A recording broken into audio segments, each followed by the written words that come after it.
you can argue quite well that your tests need to be far more expressive than your production code.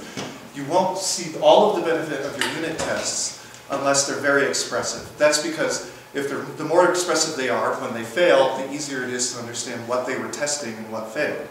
So in a lot of languages, such as Ruby, there's all sorts of very nice syntactical sugar and libraries that allow you to build very expressive unit tests. So these are some tests in Ruby, and you'll notice they all sort of read almost like English.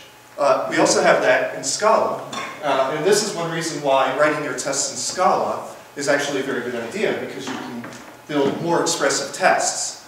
But you don't always have the ability to use another language alongside of Java. There might be other organizational reasons why you wouldn't be able to do that. So what are your options in Java? There are a number of libraries, there are a number of frameworks, but I've always found them to be very complicated and difficult to use. So there's something that you can do that's very simple, but creates very expressive tests. You do have to break a few normal conventions. Instead of using camel case, you need to use snake case, which is what you see more in like in a Ruby environment. So what you do is in your tests, you write the sentences and they form your method names. So given I want to watch a general movie, when I purchase a ticket, then the final price should be 11. And what happens is when you do this, not only do you increase the expressiveness of your tests, but you start to build a suite of building blocks to build new tests. So now when I write my next test, that when I should buy one student ticket, I already have a lot of the pieces of the test built, and I don't need to recreate it over again. And these methods all end up being very small.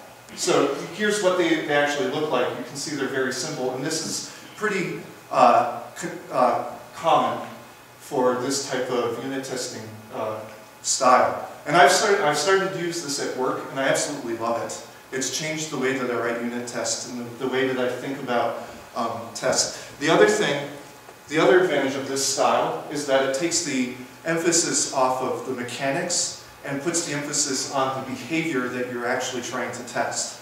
And that's where this is known as, in a lot of circles, as behavior-driven development instead of test-driven development.